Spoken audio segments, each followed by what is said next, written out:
This is the Mobile Tech Podcast, brought to you by worldpodcasts.com. Now here's your host, Tech Girl, Miriam Joie. Brought to you by Audible. Stay tuned for a special deal at the end of the show. Hi, and welcome to the Mobile Tech Podcast. I'm your host, Miriam Joie, and today is Wednesday, April 22nd, 2020. And my guest is Daniel Bader of Android Central. Hi, Daniel. How are you? Hey, Miriam. I'm really good. I'm so happy to be here. Yes, it's Moto Edge Day, or Edge Plus Day, or Edge/Edge Plus Day. What is it? We're living on the edge of whatever Motorola wants to call its damn phones this year. Ba-dum-bum. Thank you for doing that. That was wonderful. Yeah, so we're literally recording this an hour after the announcement. We've got all our content up. Hooray. By the time you listen to this, it'll probably be Friday or Saturday, so it'll be old news, but you'll probably want to know the lowdown. We both have a phone, so we're going to give you the lowdown as best we can. I mean, my time so far has been hands-on time, not actually like playing with my review unit. I literally arrived like an hour ago. Like, it's like they timed it perfectly, Daniel. I don't know, like, it's weird. Did yours arrive exactly when the embargo lifted? So mine is still on a truck somewhere. Oh. I have to admit that. I've been checking FedEx's tracking website all morning because it was supposed to be here. They're claiming it'll be here in 15 minutes or my money back, or I guess my pizza's free or whatever. But I haven't actually touched it yet. What I've done is I've spent a lot of time drooling over photos, looking at videos, and basically enjoying the fact that Motorola is putting out a flagship again. Yeah, I mean, this is a real freaking flagship. Like, there's a few things that, but actually I think no. I was going to say the 1080p versus Quad HD since we're going to jump right into specs. But honestly, 1080p, look, a lot of people are doing 1080p displays at flagships levels right now. Like, even, I'm trying to think, but yeah, there's a few at least. Well, I mean, there's the OnePlus 8. The P40 Pro is 1200. It's 1080 to 1200. It's 120 pixel difference. I mean, I count that as not a Quad HD. Sorry, guys. There's the V60. Right, but the V60 is problematic because of that. Because it's not just 1080, it's 60 hertz as well. Like, if you have one or the other, I can deal with it. If you have both, ideal.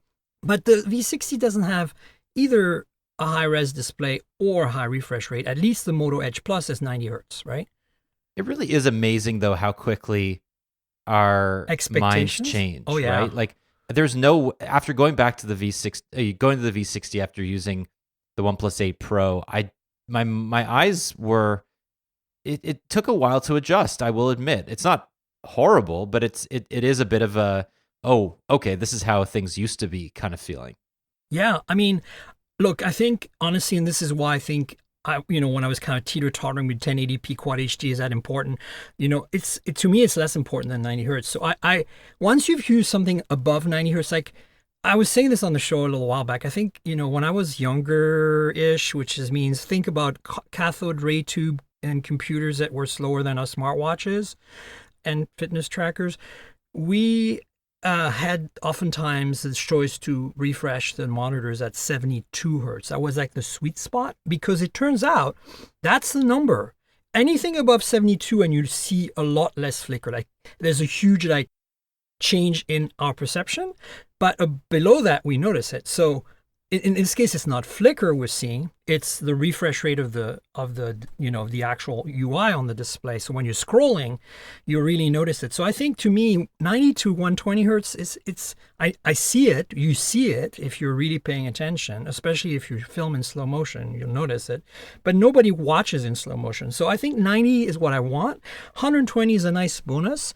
But I frankly feel like phones like the S20 and others that are 120 hertz, I wish there was a setting for 90 on there, to be frank. I'd be happy with that as a compromise for battery life, Yes. I mean, it's clear that with a Snapdragon 865 and 60 hertz, there's no shortage of battery. If you have a 4.5, 5,000 milliamp hour battery, you'll be fine. I reviewed the Galaxy S20 Plus exclusively on 1080p 120 hertz, and I got really good battery life. Yeah, that's what my Oppo Find X2 Pro review is about to hit on hardware sometime soon. I've had that phone for over a month, honestly, and I'm running it at 120 1080p, although it can do Quad HD and 1080p. Sorry, and 120. And then, of course, when I did my OnePlus 8 Pro review, which, by the way, I read yours too, that was last week's podcast. So if you're listening, folks, go back 1 week and you'll get the whole lowdown on the OnePlus 8 and OnePlus 8 Pro. But the OnePlus 8 Pro, I ran it at 1080, 120 the whole time I had it, just because I didn't really feel like I needed Quad HD. My eyes are not that good. So resolution's not as important to me as refresh, you know? I agree. And I just think it's interesting that some OEMs are compromising on that 90 hertz number. We saw it on the OnePlus 7 Pro. It's fine. And especially if you're coming from a 60 hertz panel, which 99.9% of people are, then your mind is going to be blown by how good this upgrade is. I mean, going back to the P40 Pro, which you also wrote about, I'll link all that stuff in the show notes, but the P40 Pro, which is an amazing phone, like the hardware is just like, to me, it's kind of like the reference all around. Software is a whole different story because of GMS, and I have tried living without GMS before you did, and I wrote a story in Android Police last November about it, regarding the Honor 9X Pro, which was the first official Huawei Honor phone that didn't have GMS before the Mate 30, and it was rough. It was back then even more rough, but it's still rough. Like, I feel like I don't think I can do it. Yeah, I remember seeing you in line for the Pixel 4 event in New York, right? And we were discussing it, and you were saying how, you've done all this work to get, I think it was it the Honor or the Mate 30 Pro? That was the Honor. I didn't have a Mate 30 yet by then. Yeah, and just how much work you had done to kind of get it working the way you like. But it's not a good compromise right now. And people like, Max Weinbach of XDA and Paul O'Brien, all the hardcore, enthusiasts and my colleague Alex Doby as well, they've really dug into this, and it's not easy to get GMS working properly on a Huawei phone anymore. I mean, it was until the P40 Pro. Like all my previous ones, the LZ Play mod worked 100%. Like everything worked. I shouldn't say everything 100%. So 99%. Because everything worked, notifications included, except Google Pay didn't work. That was the only compromise you made, which is it was my daily driver, a pretty big compromise. I use Google Pay for everything, especially in these crazy times we live in right now. By tap paying when I'm going for groceries and stuff right now. But I always did, so it's nothing new for me. I feel like that's the only concession before. But now, the mods that like Alex documented and others are, you don't get notifications. You can't, if you want to add a second account after the fact, you have to basically undo a whole bunch of stuff and start over. Like, that's not acceptable. Like, I cannot live with that. I'm personally drawing the line and saying that the P40 Pro, until further notice, in terms of GMS restoration cannot be restored to 99% functionality. And that's okay. Some people, I think, can live with that. I can't. And I don't know how you can right now.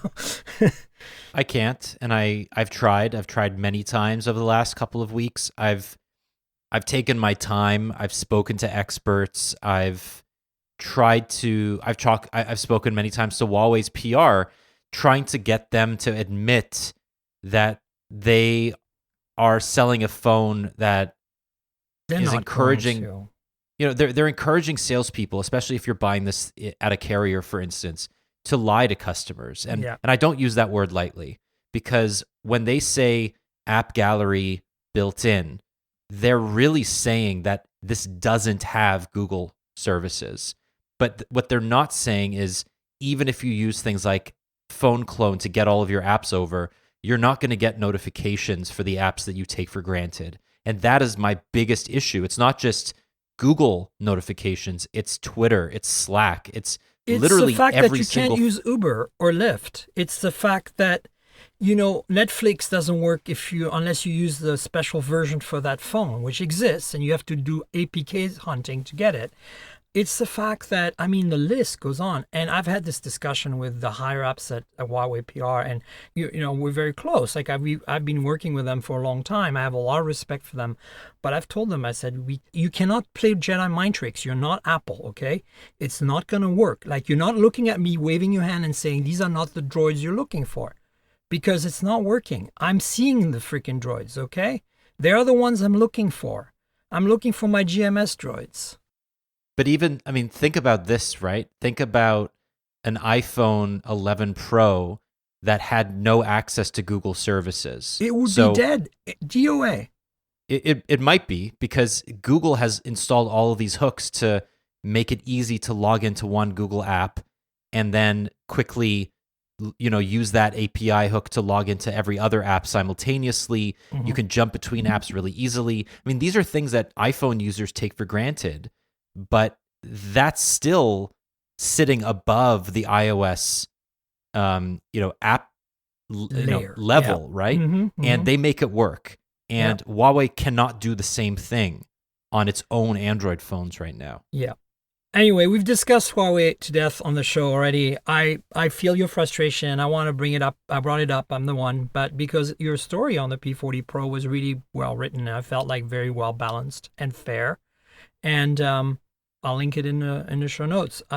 So the similarities, the way we got here was because we're talking about the Moto Edge Plus's display, which is 1080p, not Quad HD, but that's fine because it's got 90 hertz. And that's why we said it's fine, because a lot of people are giving me I got a lot of hate mail from my Hot Hardware review where I said called it a almost flagship and bitched about the 1080p 60 hertz refresh on that phone. But I feel that I'm justified. I feel that if you're making something you call a flagship, that costs anywhere from $800 to $1,000+ today, you need 90 or 120 or Quad HD or both. You can't just go back down to 1080p 60, especially when screen sizes are 6.7 inches in the case of the Edge Plus here. That's a big screen at 1080p. Now the 90 hertz kind of saves it, in my opinion. It's a beautiful AMOLED for sure, but what's your take on this waterfall edge that's extreme on this phone? It's like the Mate 30 Pro. It goes more than halfway down the sides. Yeah, I think it's a mistake. I do. I think you have to... I hate waterfalls. I love waterfalls. I don't like waterfall displays. Not the actual nature things. I'm talking about the displays.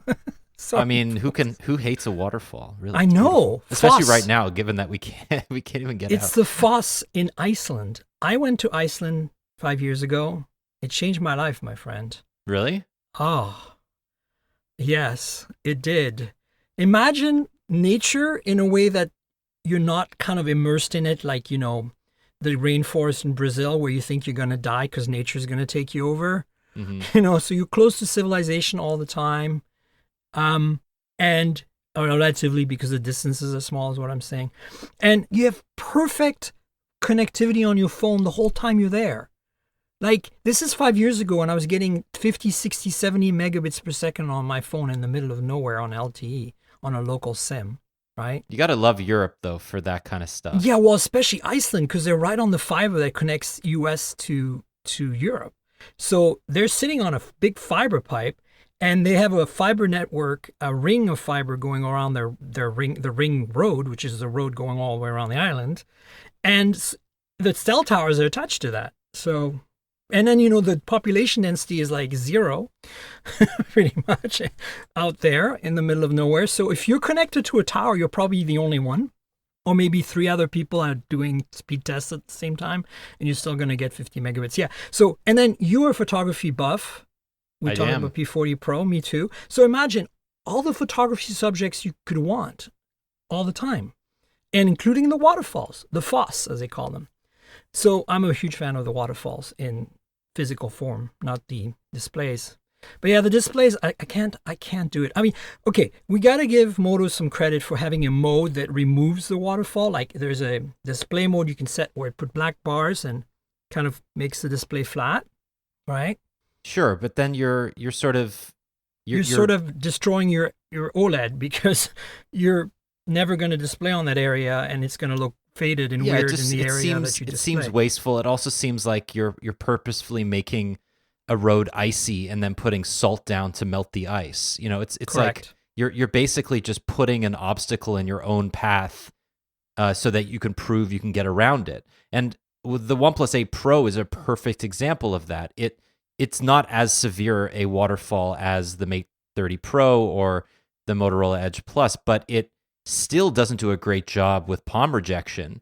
And you can really see it. Like if you look at that display, if that phone is sitting on your desk, we're talking about the OnePlus 8 Pro, or by the way, the Find X2 Pro, which is exactly the same display. And you look at off angles, you immediately notice like there's really a huge discoloration between the normal part and the waterfall part. And as you move, it improves. But what drives me nuts on these displays that my edges are not only touch targets that I don't want to be touched, and that on top of that, they're looking like crap. Like the colors are off and everything's wrong. Yeah, it is weird. I mean, it's also an artistic effect in a way, right? If you're photographing the phone from an angle, it's really quite striking to look at. It looks cool, for sure. It does, but in practical use, it's not. And then the biggest problem I have with it is that ultimately, it's not day-to-day friendly. Like I like what Samsung's done with the S20. I hate saying I like Samsung, but I mean, I don't it is hate true Samsung. though. I mean, the fact that the company, the biggest phone maker in the world, basically who started the whole thing of waterfalls, by the way. Right, but it took 6 years for them to figure this out. The first sloping edge display was in 2014 with the Note Edge, and then I have a gut feeling, Daniel, that we're going to see the Note 20 is going to be waterfall for sure. You think so? I think Really? They're going back to distinguishing the industrial design between the S series and the Note series because it was become a big effing blur between them. That's true. I also think it's interesting that there were very active rumors that the Note 10 was originally designed without buttons, and that later in the game, Samsung executive decided that it wasn't feasible, and that's why they had to redesign it at the last minute, which is why the power button is on the left side of the phone, because they didn't have time to completely redesign the internals to put the power button on the right side again. I just want to nitpick at this point and say that I agree with you. That is terrible, the power button on the left. I also feel the volume rocker on the left is terrible. I want all phones to standardize to a volume rocker and a power button on the right, even though there are left-handed people out there, but they're used to it by now. And more importantly, here's my question to you, since we're nitpicking like MFs right now. Love it. Yeah. Power button above or below the volume rocker? Oh, I think because I'm on below. Yeah, I'm below too. I'm just thinking about it in my head right now. If I look at a phone, wait, what does the Pixel do? The Pixel has the power button reversed. It has the power button above, and it drives me nuts. I know. I mean, the ideal would be something, and I hate to say it, but something like Sony, where the power button is centered halfway on down. the right side. Yeah. The volume buttons Especially are higher up on the right phones side. We have. Yeah. And then there's a camera shutter on the bottom. I do think that, for all of Sony's issues, that is one of the best decisions they've made. One of the few decisions. One of I mean, I haven't used the Xperia. Oh Jesus, the Xperia 1 Mark II. Yeah. Yet, but oh man, I you know what, I just like a little bit of inside baseball stuff. I love getting Android 10 on phones. I'm sure you do the same thing. So you dig into your drawer or closet or wherever you have your old phones to find ones that have potentially been updated. So I pulled out the Z3, not the Z3, old. The X3, the XZ3, the one before the Xperia the XZ3. 1. Yeah. And so Sony does seamless updates, which is great, but they don't do Delta updates. So you can't update it and get the latest update, which includes all the previous ones. So it reboots 50 times? Literally, I had to install, because Sony's great with security patches, so they do it every month. So I hadn't updated this phone since like the middle of early 2019, I think. So basically did like 9 months of security patches before it got to Android 10. And I did the same thing for the Xperia XZ2 Compact, which was even older. So I spent 3 days updating that phone to get it to the latest patch. It was ridiculous, but it's something that you don't think about because obviously if you have one phone, you mainly keep it updated. Yeah. No, for sure. I mean, these are first world / tech journalist reviewer problems. I think people like to hear about them though, because we're weird. Of course, because they live vicariously through us. Nobody has a box of 50 phones at home, okay? I do. Many of them need to be returned right now or given away or whatever. Just in case you don't understand how this works, folks. All the phones we get are loaners. And ethically we're not allowed to keep them, obviously. Like, that's not how it works, okay? So we are usually I reach out to the people and say, hey, I've had this phone for like whatever it is, 3 months, a year, 2 years. Do you want it back? Should I send it back? And pay for shipping, because I'm not going to pay for shipping. So one of two things happens. Either they say yes and they send me a thing and I send the phone back, or they say, oh, we don't want it. And then I'm in a conundrum because I can't ethically sell it.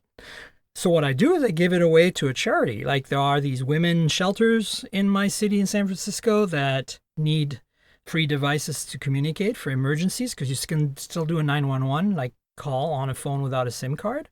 And so there we go. So these shelters are getting these really weird phones, like phones that they've probably never seen before, like Meizu and Huawei and whatever it is. It's weird. Yeah, I mean, it is kind of insane. Like, as we were talking, I just got an email from an unnamed company asking me to send a phone back that I've had for 9 months now. So some companies are weird about stuff like that. They eventually get around to it.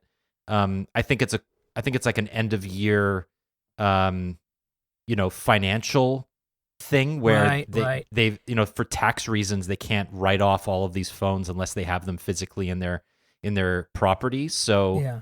They just, Samsung for a long time, when you sent them back their phones, they would put them on a shelf at their headquarters. Yeah. In the U.S. near Dallas, and they would let the employees use them. Basically, like, you could take one home and as a backup, or give it to your kids if they needed to be entertained on that road trip you're going to. They were loaners internally, all the review units.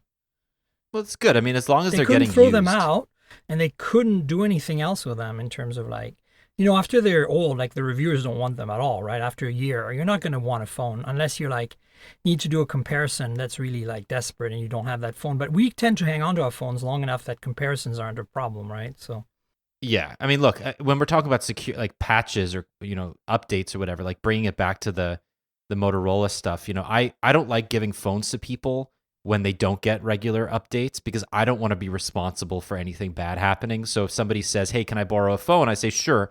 Here's a Pixel, or here's whatever. Whereas, like, if somebody says, oh, I need to buy a phone, it's $300-400 budget, what can I buy? I say, well, buy a Moto G7, but just know that you have to be very careful. We're going to talk about the G series. So let's we're terrible right now. We're like the biggest teasers in the world, because this is an Edge Plus podcast, and we've only gotten to the display.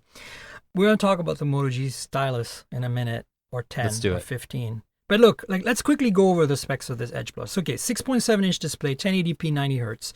Stupid waterfalls with a mode to turn them off, which is even more stupid. And turning it off turns the screen into a 21:9 aspect ratio, whereas natively it's 19.5:9. It says, I'm looking at GSM Arena, who is, as we know, the Bible when it comes to specs. Oh, yeah. GSM Arena is the best. They save our lives, right? Like, I couldn't live without them.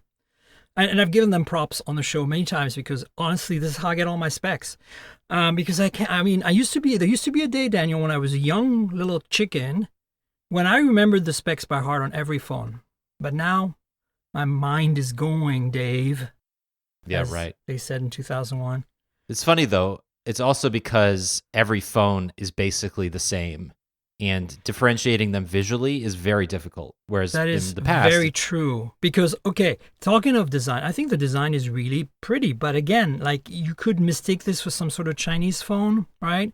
I mean, no offense to Chinese phones, I love them, but they are design champions right now. I think they're really pushing the envelope. But this reminds me. I mean, for me, it's the other way around, because I saw the Edge Plus in February. So for me, it's like the LG Velvet, which we're going to talk about in a minute too, reminds me of this phone. And for people, it's probably the other way around. For you listeners, it's probably like, oh, the Moto Edge Plus, now that I've seen a photo of it, reminds me of this Velvet phone that LG's been teasing us for a few weeks now, right? Yeah, I mean, look, the Velvet is strange. I will admit that it's an odd decision, especially literally. I think it's the right decision after the boring V60. Yeah, but this teaser came out days after the V60 was released. They're done with that old design language. They want to move on. This is hope. Daniel, hope that LG is finally not just going to make phones for carriers and actually going to care about making a nice phone that costs $700 that has a Snapdragon 765G and 5G in it and is not going to have any corners cut, like no telephoto and no whatever it is that's missing on the V60. I suppose so. I just don't understand who this is for. I don't understand. Like, I've been around, the bases with LG so many times, and I just feel like we're way back in the 2014, 2015 days where the company's really just trying to suss out what's going to differentiate its mobile division, once again. And here's the thing, right? We all know what they need to do. We all know what every phone company needs to do. And in fact, I think the Edge Plus is doing. What's that? Make a OnePlus phone. But OnePlus is making a OnePlus phone. That because they're OnePlus. I'm saying that with a smile on my face. Like, I totally understand your recursive question here. OnePlus, to me, right now, the OnePlus 8 Pro is the mother of all phones. And it's not, because technically there are better phones out there. Mm-hmm. I'm just saying that it has everything you need in a phone today in 2020. It has the right price. It's expensive, but it has the right price for what it is, and the right software, and it has everything pretty much right. I gave it a 4.9 out of 5. It is, for all practical purposes, almost the perfect phone, in my opinion. It is certainly can improve in many ways, but if you balance everything, all the little points of data, there is a pin in the middle somewhere that balances that thing so perfectly, in my opinion, that's what people should try to achieve. And if LG is trying to go there right now, which I've been suggesting for years, good for them. Yeah, I mean, nobody's done the mid-range as cheaper flagship in the US yet. Motorola even announced the Edge today. They did for the G series in a way. Like, they owned that area for a long time. They did, yeah. Why can't they own what I call the affordable flagship range, which is the $750? Now, it used to be $500, $600. Now it's $750. Right, but the problem is that was the price of a flagship phone 2-3 years ago. Well, we're no longer 2-3 years ago, so now we've moved on. For sure. Better or for worse, it's wrong, I know, but do you really think that Nokia 8.3 is going to be a good phone at $500 5G? No, it's not. We know that. Nobody knows about that phone. The thing is that Samsung owns so much of the conversation in the mainstream alongside Apple. OnePlus owns the conversation with the core, the loyalists, the people who have come up with them since 2014. LG sort of sits in this amorphous, purgatory. Yeah, it's too late. Yeah, I agree. Nobody cares about LG because LG has not cared about us for years. LG has cared about the carriers for years. And that's the price you pay. So good luck with the LG Velvet. I just feel like I want them to. I know they can. They have the might. They're LG. It's like they're the size of Samsung almost. Like, they could lose money for 5 more years making phones that are absolutely awesome and get back in our good graces without a problem with all the washers and TVs and fridges they sell, okay? Like, they need to just look at the fact that eventually they're going to make money if they get their ducks lined up in a row now, but they're not really looking at that. They're like, we need to make money on our mobile division. I'm like, you're not going to make money. That ship sailed 5 years ago, okay? So another 5 years of you not making money, maybe you'll be still relevant then. I just want to say, I've been using the V60. It's basically a muscle car in a phone. It just has so much of everything. It's massive. It's thick. Its battery lasts forever. It doesn't handle very well like it's muscle ugly. Cars, but it works, Miriam. It does work. I really did not expect it's brute force. No, I agree. Look, I like this phone as much as I do. I did the same way. The dual screen thing is BS, and I hate it, and I think it's stupid, and I don't think it should be bundled with it. Thankfully, T-Mobile doesn't bundle it here. And now T-Mobile sells that phone unbundled for $700, by the way, which is a good deal. But Mike, I'm still butthurt by the LG V60 because it's just... Don't call it flagship LG, okay? It's not a freaking flagship anymore. It's missing too many things to be a flagship. On the other hand, it has some great things, like the quad DAC is incredible. The speakers sound fantastic on that phone. But design-wise, it's dated. It's so big and bulky. It's bigger than a Galaxy S20 Ultra. It is. It's really massive, and I don't have a case for it. Probably a good thing. But I just think like I want to bring this back to the Edge Plus. We can't speak about the Edge Plus, I swear. Speaking of the Edge Plus, there's also an Edge, by the way, and that would probably fit in the discussion. We don't know pricing on that, though, but it's coming out later in the summer, and the specs are more in line with what we'd expect from a $600, $700 phone, because, yes, the Edge Plus is $1,000, right? Yeah, and you can only buy it in one place in the U.S. It's ridiculous. Oh, don't even get me started. I'm so angry about that right now. The moment, like I swear, when they told us that in February in Chicago in the headquarters, I think I almost screamed in the middle of the briefing. Like, I can actually picture you. I can picture you standing there like fuming. I know that I rolled enough that the speaker paused right in front of us. It's amazing. I mean, don't you feel that's a terrible mistake? In the same way as LG is peddling to the carriers all the time, Moto keeps peddling to the carriers.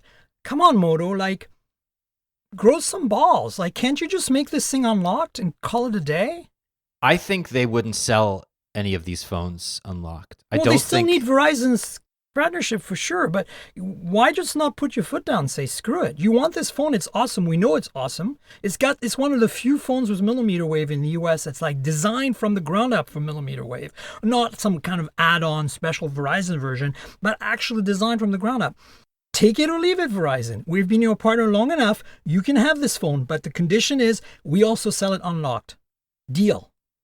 I wish that were true. I don't think they have the bargaining power for that conversation, and I don't. Then they approach T-Mo and they approach AT&T and say the same thing. Fuck Verizon. But here's the thing: is that they would need 3 different versions of the phone because of 5G. No, they can have a single version that does all the low band. You don't need a millimeter wave at that point. Throw millimeter wave out. Well, Samsung had that same problem, and we still don't have a small S20 with millimeter wave on Verizon. It's too small. It's coming, but it's not there yet. It's just complicated, and 5G makes everything more expensive. So I feel like Motorola it was put in a corner. It said, okay, well, we want to make this $1,000 phone. Who's going to help us subsidize it? Well, our friends at Motorola, who have been supporting us since 2009 or whatever. Look, I have a philosophical issue with Verizon and millimeter wave only thing. They are breaking the marketplace right now, because in order to make a phone for Verizon that says 5G on it right now, because they really pretty much only have millimeter wave, you have to make this special phone that costs so much more money, because these antennas and the design for the radio, like millimeter wave is very tricky to design around because, line of sight and all that stuff. So it's like F Verizon, as I said. It's like they are messing it up for everyone else. Like I have right now a bunch of phones here. I happen to be in my second residence in Portland, where I actually have both T-Mobile 5G like low band and AT&T 5G low band, and I have all these phones here that work flawlessly on these networks, and I get slightly better speeds than LTE, and I certainly get better reception in my basement than I do with LTE. We don't need millimeter wave right now. And Verizon is basically put themselves in a corner and taken all the manufacturers hostage with them. Like the fact that OnePlus had to make a OnePlus 8 version that's $100 more, that has, in the same way as Samsung has to make a special S20 version because it's too small to have all the antennas in it from the get-go, and too expensive also to do that. So they're making these custom versions. It's like we're back in 2009, 2010, 2011, I hate it. We're back in 2009, 2010, except that you can take for granted that whatever phone you buy will work on LTE. But the problem is the marketing. So the phones are way better. The technology situation is way better. The battery situation is way better. But the marketing is the same garbage as it was 10 years ago. And that's potentially worse because... That video for the Edge Plus, promo thing, it's like it had Droid all over it. Like, it's so bad. Like... Have you learned anything, Moto and Verizon? No, I don't think they have. Ugh. I mean, just phone marketing in general, unless you're Apple or Samsung, is just super cringy. And even some Apple and Samsung stuff is super cringy. But they are working with better ad agencies at the moment, I guess. For sure. All right, let's go through more specs. So, of course, this is a $1,000 flagship with 5G. It has low band for, well, it's going to have the bands for Verizon for sure, which includes a millimeter wave, of course, and up to 5 gigabits per second or 4 gigabits per second. I get conflicting data from the various sheets I've read, which is crazy, but it's just basically nobody's ever going to get that speed. And right now, I have a phone that just arrived today, the Edge Plus, that I'm not going to be able to use in any of the 2 cities I live in because the millimeter wave sucks and it doesn't exist anywhere that's relevant to anybody. You can quote me on that, all of you. You're not wrong, Miriam. You're not wrong. So it's got all this stuff. It has 12 gigs of RAM and 256 gigs of storage. It doesn't have a memory card slot, which is becoming pretty common. You have to understand, folks, that UFS 3.0, which this phone has, which is a super fast, flash memory, built-in storage memory, is so fast that you really don't want to put an SD card in your phone anymore. Like, to get the reliability and the performance that you expect for recording like 4K 60, and this phone doesn't do 8K, but if it did 8K, like, you need storage that's fast. That's why having SD cards is going away, because they can't keep up. They just can't keep up. And you have that mechanical connection. You have these contacts that can corrode and get old, and it's just a bad idea. Memory cards are nice, but they're a bad idea. And they're going away because of that. In the same way as batteries that were removable were nice, but they went away because it's much more structurally easy to make a phone that's strong and beautiful without a giant hole in it where a battery can go, okay? Because you can build the chassis so that it's much stronger if you have the battery sealed in there. So that's why it's all going away. That's my little lesson for today. I just find it interesting that Samsung got rid of the headphone jack in the S20 series, but kept the SD card slot. It's weird. I mean, look, it can still be in there, but don't expect the performance. And my point is, like, a lot of people are like, oh, I'm going to buy the cheap version. There's less storage, and I'm going to buy like a massive 512 gig of memory card. And I'm like, no, you're not going to do that. That's a bad idea. Because you're going to have to spend a lot of money on a good memory card. And even then, it's not going to be remotely as fast as UFS 3 storage. Now, you're going to say for storing audio? Yeah, fine. But as soon as you start video recording, you want to use local storage for that. And it's not going to work very well on a good, unless you have like a really expensive micro SD card. Like, we're talking SanDisk or Samsung's best. I really do want to meet the person who still rips CDs or buys high quality audio from like 7 Audio or something, and then rips it into FLAC. Like, I don't know anybody I buy in FLAC my audio life. all the time, but I keep it in the cloud. Like, I stream my FLAC audio from the cloud. It's not a big deal, folks. It's easy. So there you go. I mean, that's the intermediary You can answer, do both. or you just. But I mean, I know I'm preaching to the choir here. I love high quality audio. The wall behind me is full of $500 headphones and headphone amplifiers. You have a headphone wall? Jeez. I do have a headphone wall, actually. It's not as pretty as Bored at Work's headphone wall. Oh, well, nobody's ever going to be as good as Edabong. But I mean, Edabong is on video. I don't need to be on video all the time. I don't know. I would love to see a real-time 24/7 Daniel Bader rocking his head with headphones on while writing reviews channel. I don't write as much. I bang my head against the wall a lot. Oh, I want to see that on I'm an video. editor now. But I get it. But I also I listen to Tidal if I need to listen to high quality, or Amazon, Music Premium HD or whatever. I don't care as much as I used to because I can't sit still to just close my eyes and listen to high quality audio.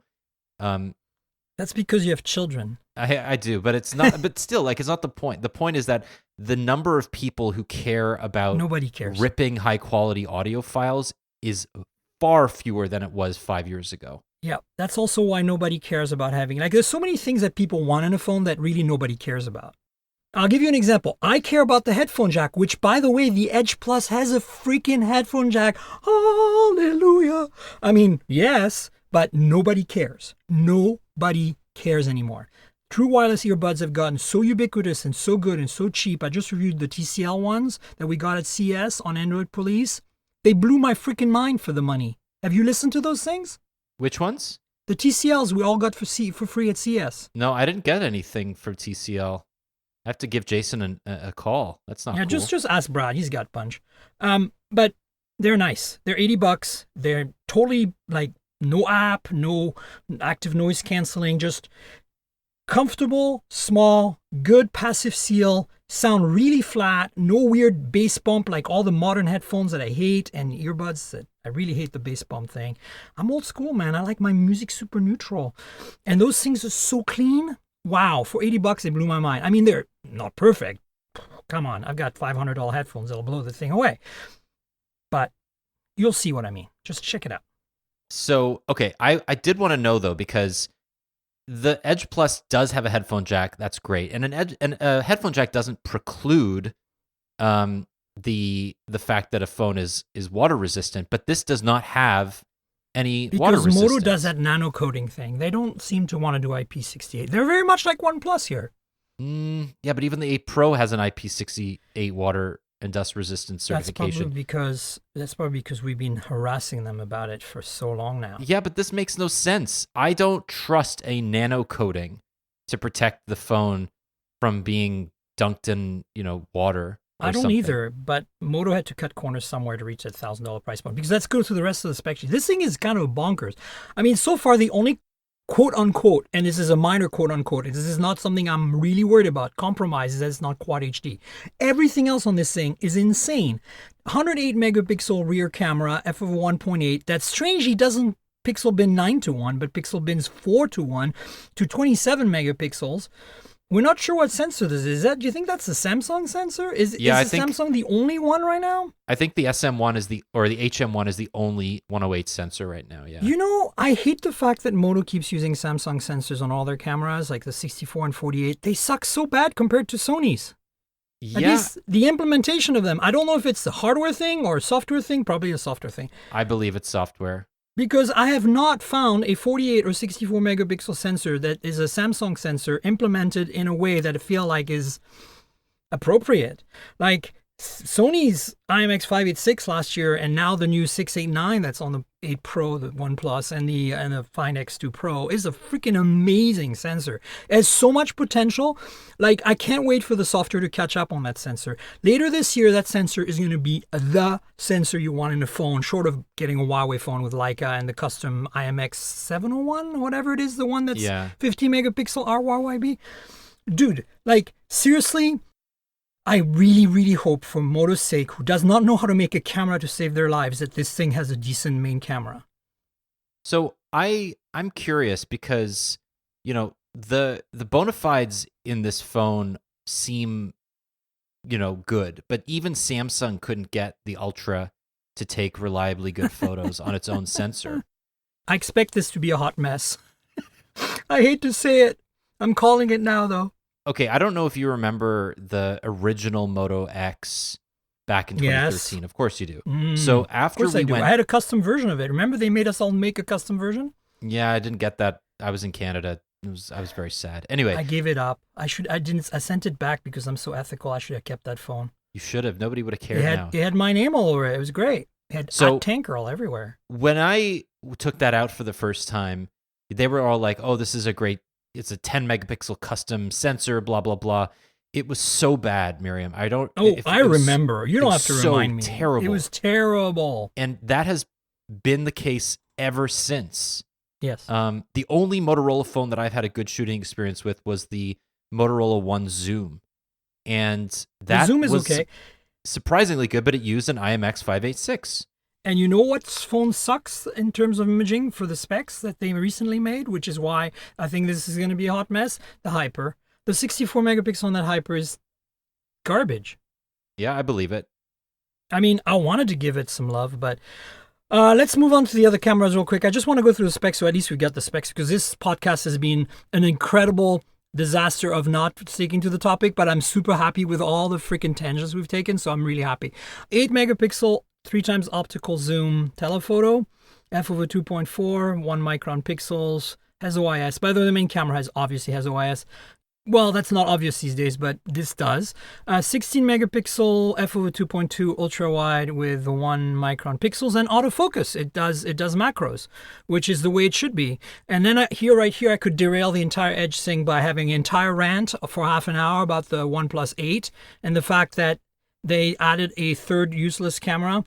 the 2 megapixel macro that they didn't need because the wide angle ultra wide still does autofocus and should work as a macro like the 7T did, but somehow they decided they had a hole to fill, so they put an extra camera.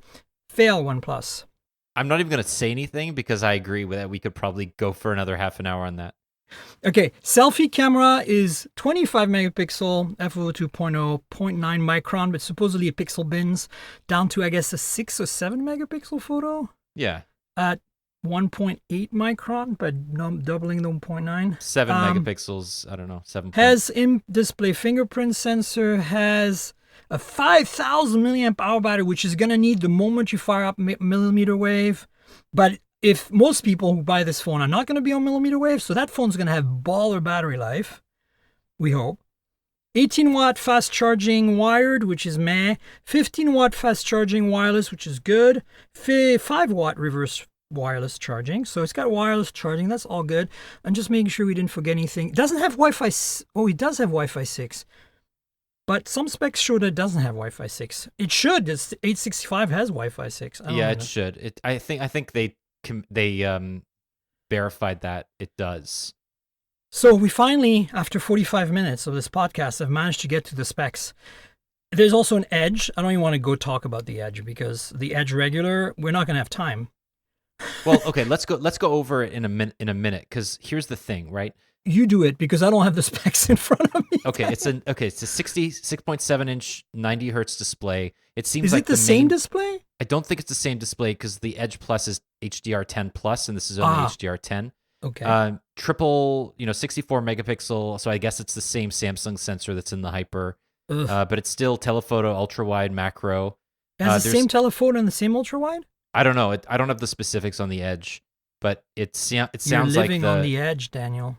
I just regurgitate what Motorola tells me in press releases. Please keep regurgitating. You're doing a good job.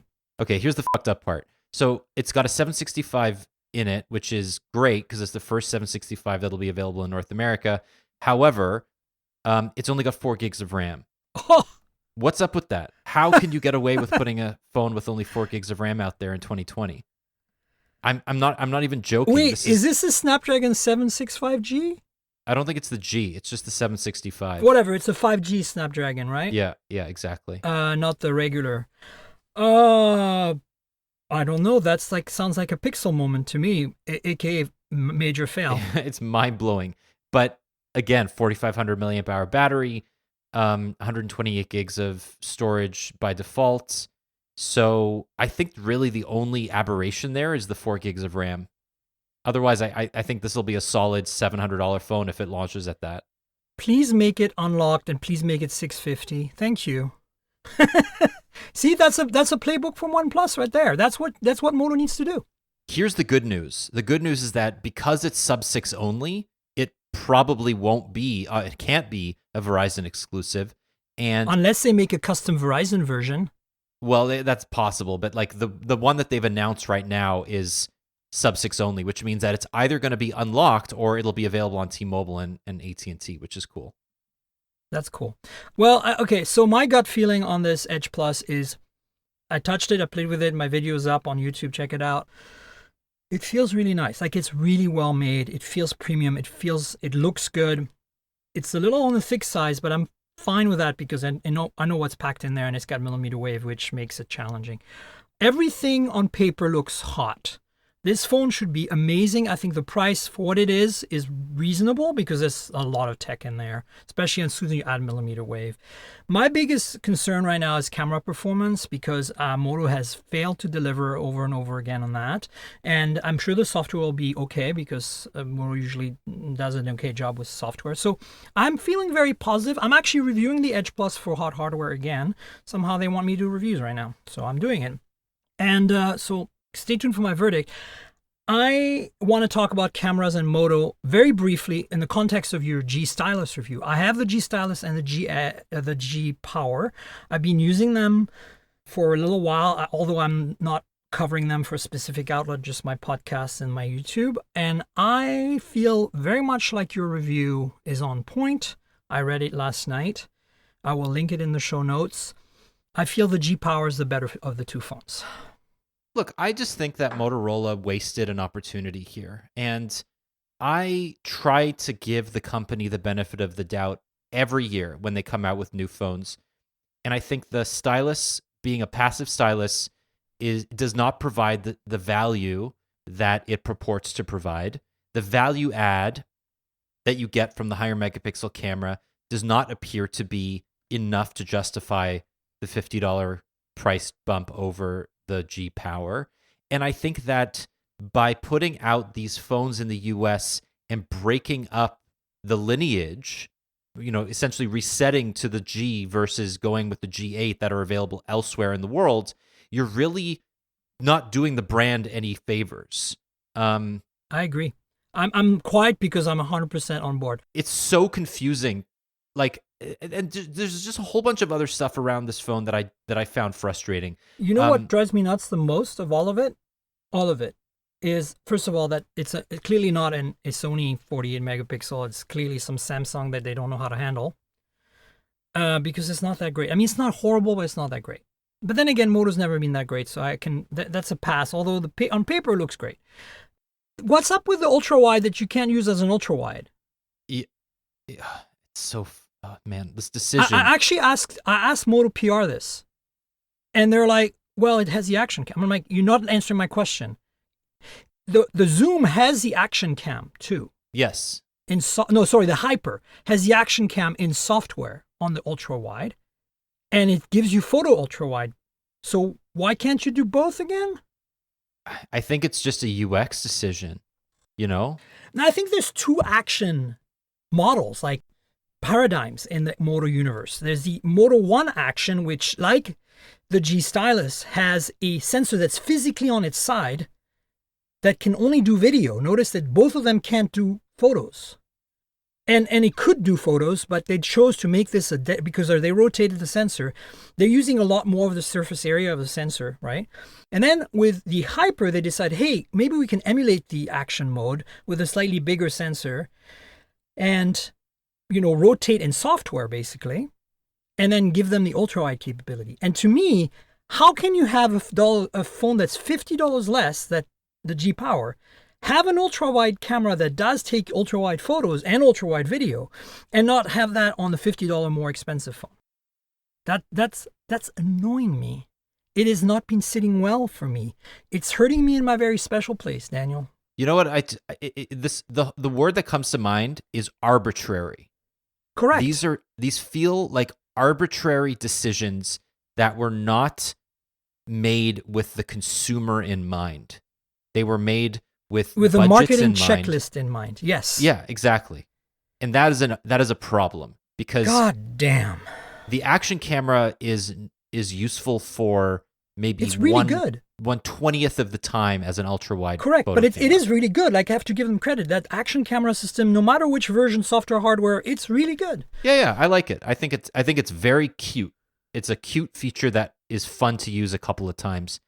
Unfortunately, I don't think it's as useful as an ultra wide photo camera.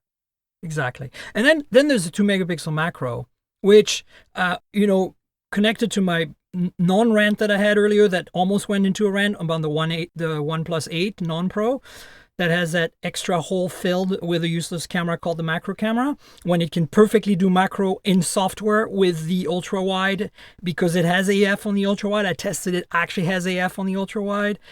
Yeah. Because of that, we have a third camera on the Moto G Stylus and Power, which is a 2 megapixel 1987 grade camera. Wait, they didn't have digital cameras then. It's 2007 grade camera, as you said in your review. My biggest problem with this is not so much that they did that, because nobody cares. It's like use a macro once in a blue moon. But my problem with it is that Moto did it better on the G Stylus and the G Power than OnePlus did it on the 8. And you know why? Because it has autofocus on the macro. Because the OnePlus 8 does not have autofocus on its dedicated macro lens. Can you believe that? I can't. That phone is, $699, and it doesn't have autofocus on that 2 megapixel macro. And this little lowly G Stylus G Power is $250, and it has autofocus on that crappy 2 megapixel. It does help a little bit.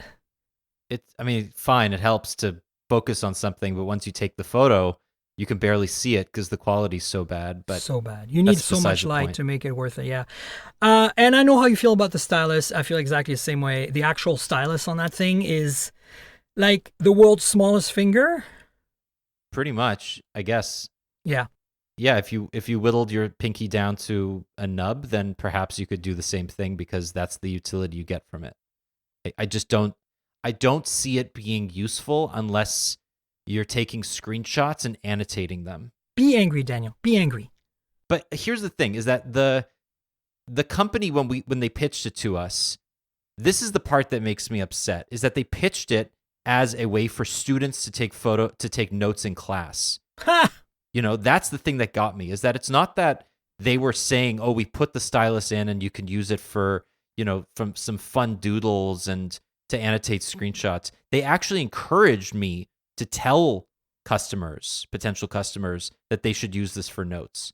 And it's so slow and there's so much lag that the first time a student buys this phone and opens it to use in class, when they eventually go back to class, they're going to hate it. And I don't want to be responsible for anybody buying it for that reason. I feel this is the first, as you said in the conclusion of your review, this is the first G that I'm feeling mixed feelings about. I feel like, also, what's up with the plastic back? You said the edges are metal, but it looks so cheap to me that the edges look like plastic. I know they're metal. I actually checked. I didn't believe it, actually. I didn't believe it either, but I actually did the tooth test where you bang your tooth against the material, and the resonance is different in different material. I know this is a very, very phone reviewer type thing to do. You have to have good teeth too, because it can hurt. I'm impressed, actually. You'll end up chipping the phone a little bit if you do it the wrong way. But the reality is that I have a feeling you're correct. This might be very, very heavily painted or coated aluminum. But it just looks and feels like crappy plastic all around. And there was a time when the G was glass and metal. The G6 was glass and metal. The G7 went back to a hybrid where the chassis was plastic and the rear was glass. And then the cheaper G7 Power last year was all plastic. Moto, please. You went there. You did it right once. Can you please stay there? I know you're saving money right now, but the Moto Action Cam and the freaking macro is not what we want. What we want is a metal and glass chassis and a decent ultra-wide camera. That's what we want. I mean, just honestly, bring back the Moto G6 design. Seriously. It's gorgeous. It was perfect. Yeah, do that with an edge-to-edge display in the front. I do have to say I love the rear fingerprint sensor on the G Power and the G Stylus because it's very fast. But also it's so hidden, right? It's like in the logo, you really don't see it. The design-wise, it's really well done. Yeah, I'll give them that. I agree that it works really well. And they did the same thing on the G7, so I was happy with that. Yeah. So the Moto G is a bit of a hot mess this year. And then we have got, this Edge Plus and the Edge. I want to love Moto, but my heart rate's going up thinking about me having to review this Edge Plus now because of the camera. I really want it to be good. And because of the fact that I don't have millimeter wave. So this phone is going to be a half review, really. Not a half review, but like a 90% review, because really, who uses millimeter wave? Who? Especially right now. I mean, what are you going to do? Go down to the corner, download something, and then go back upstairs? It's funny. Anyway, quickly, we talked on the LG Velvet a little bit. And honestly, I feel like this video they did makes the phone look really sexy and really nice. I'm actually excited about the industrial design of the Velvet. I think it looks really hot. I do too. I agree with you that it is absolutely an improvement. And just given the fact that they struggled, I liked the G6, I liked the G7. I thought the G8 was beautiful in its own sort of ugliness. I don't know how else to put it. But it really, I liked the designs of those phones. I do think that they missed the design curve by a year every time. So they were just behind. And I do think this is a good way for them to catch up. But phone doesn't design feel unique to LG. To me, this honestly looks like an Oppo phone or a Vivo or like a Xiaomi phone even. It looks a lot like a Xiaomi phone, actually. But is that good enough? Because that's the problem. Is that they're No, it's they're not good differentiating. enough. But it's not a unique design language. But they're making it sound like it is, and it's so weird to me how LG does that. It's like this whole dog and pony show is happening here around this thing. That when you look at it, you're like, yeah, it's really nice, well done, LG. But like, really, like this could be anyone in 2020.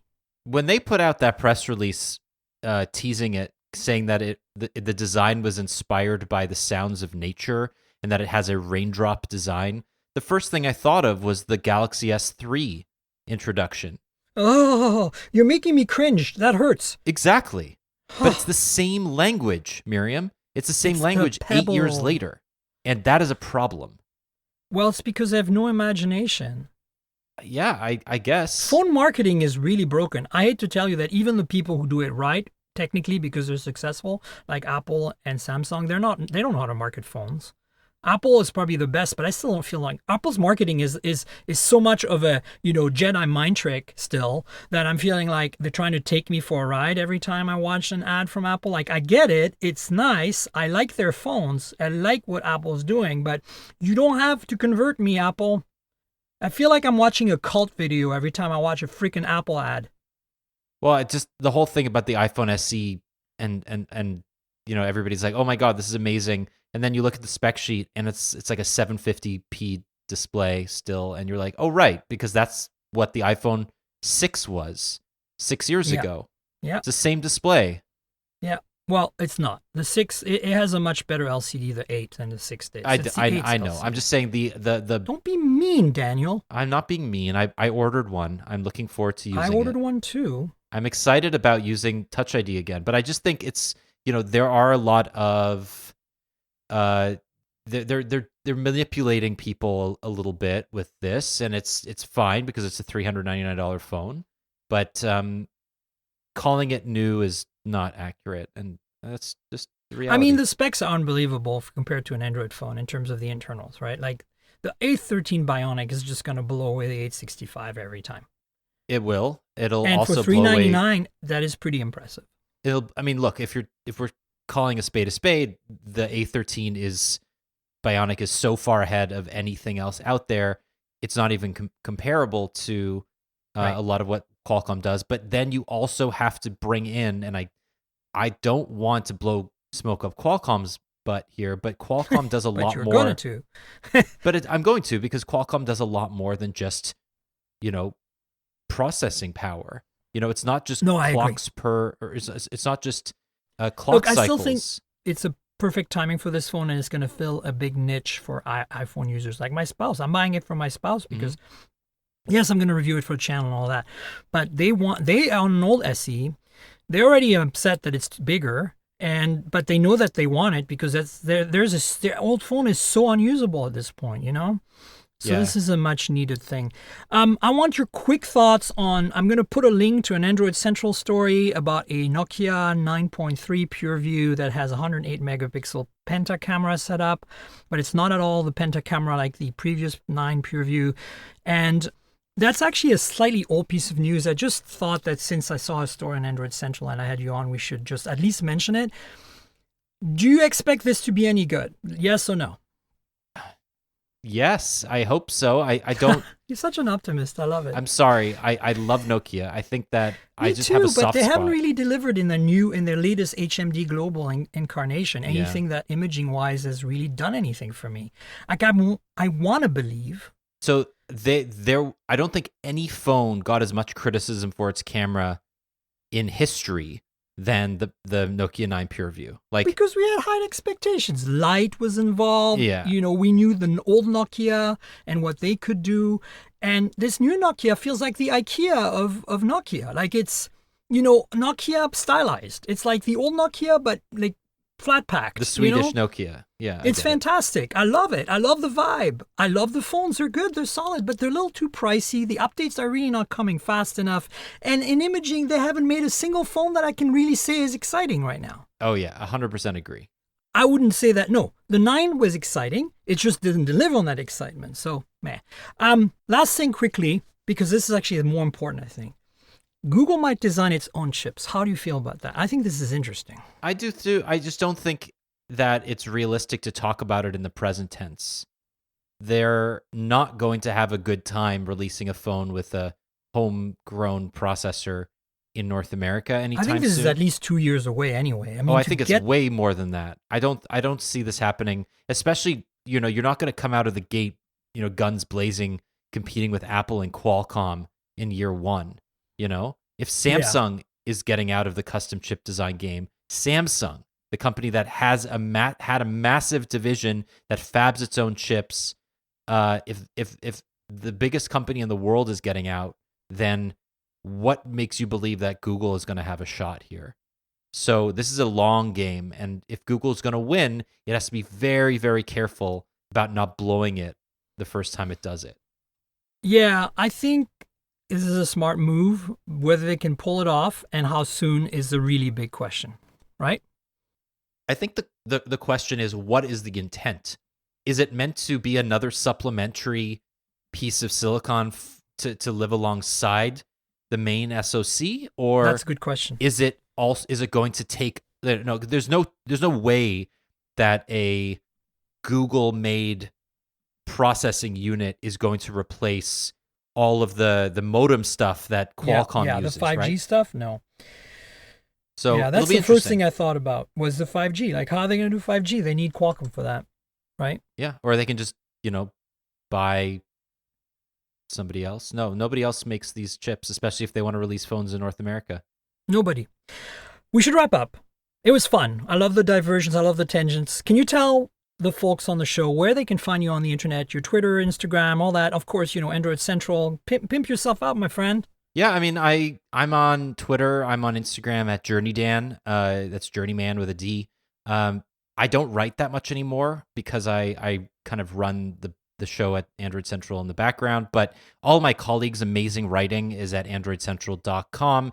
And look, I don't do this a lot, but we are trying to grow the subscriber base on YouTube. So if you are interested in our amazing videos, I think they're great. Go to youtube.com/AndroidCentral and subscribe. That would be really swell. Thank you. You should, folks. It's an essential subscription to have. Thank you. You're welcome. You know where to find me, folks. I'm at TankGirl. That's TNKGRL on Twitter and on Instagram. That's like the comic book character TankGirl, but drop all the vowels. And Twitter is really the place where you want to discuss this podcast with me. Ask me questions, tell me your thoughts, your feelings, all that good stuff. Instagram is where you'll find photos of phones and photos taken with phones. So if you're into photography in general, check it out. Also, I want to say that I have a YouTube channel. You should check it out. It's youtube.com/mobiletechpodcast. Obviously, it goes along with the podcast. If you want visuals to go with this audio presentation, check it out. I've got a hands-on of the Moto Edge Plus on there. Other videos like unboxings and stuff. So have a look. And then finally, if you stumbled on this podcast by accident because you saw that Daniel was on it or something, great. You should subscribe. mobiletechpodcast.com is URL. We're on all the major platforms: Google Podcasts, Apple Podcasts, Pocket Cast, Spotify, and other places. Whatever you end up subscribing on, if you have the opportunity, please rate the show. Please review the show. I know not all platforms support that, but if you can, that really helps. So I'd appreciate it. Also, if you can, please donate. There's a donate link in the show notes. It really helps the show because it's a little independent publication that we're here, we being me and my guests, really. And it does help just cover the cost of doing it for you folks every week. I also want to thank our sponsor, Audible, audible.com. They've been with us since the early days, and they're really freaking awesome. If you love books and you want to read them, but for some reason maybe you can't hold a Kindle or hold a book in your hand right now, maybe you're delivering that awesome phone, the Moto Edge Plus, to Daniel right now in your truck for UPS, FedEx, whoever it is. Yes, please. And you need to listen to a book. Well, guess what? Audible's got you covered. They're incredible selection of books, first of all. Number two, a lot of the books are read by the authors and have like cool sound effects in the back. It really makes it immersive. It makes it fun. Check it out. And the reason you should check it out is because it helps the podcast. So whether you stay with Audible or not, there's an offer that you shouldn't resist. It is a way for us to survive, and it really helps us. So please consider clicking through this link. It's audibletrial.com/mobiletech. That's audibletrial.com/mobiletech. It's also in the show description below. In your podcast app, you can click on it. please consider joining Audible. You don't have to stay, and it still helps us. You can keep a free book at the end of the free trial. It's a 1-month, 30-day free trial. So check it out. Audible, books, reading by listening, lots of choice, great platform. We love them. They love us. And you love us. Make it so. That's it, folks. Daniel, thanks for being on the show. Really appreciate it. Thanks again, Miriam. It's so nice to be back. Yeah, it's a lot of fun to have you on, especially because we are such good ranters together. Yeah, I know. We do a good job. I know, we do it. So stay tuned, folks. We'll have a show next week, of course. And until then, cheers, everybody. Bye-bye. This has been the Mobile Tech Podcast with ThinQ, proudly presented by worldpodcasts.com. You can visit us online at mobiletechpodcast.com.